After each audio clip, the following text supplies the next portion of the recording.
শুধু ফুলে নয়, মালায় নয়, জন্মদিনে বরণ করি মনে। কীর্তি তোমায় করেছে মহান, তুমি আছো বিশ্ববাসীর প্রাণে। প্রতি বছর তোমার জন্মদিন 25শে বৈশাখ আসে ঘুরে ঘুরে। পূজিত হও তুমি বিশ্ববাসীর চিন্তা চেতনা হৃদয় মন্দিরে।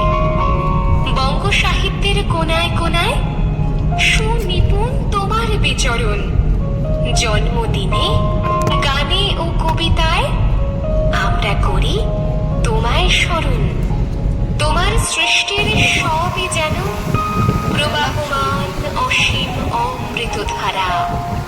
গীতাঞ্জলি কিংবা গীতবিতান পড়ে হয়ে যায় আত্মহারা। আমাদের ছেড়ে চলে গেছো অমৃত লোকে বহু কাল আগে। আনন্দে কিংবা বিষাদের দিনে তোমার বাণী হৃদয়ে জাগে।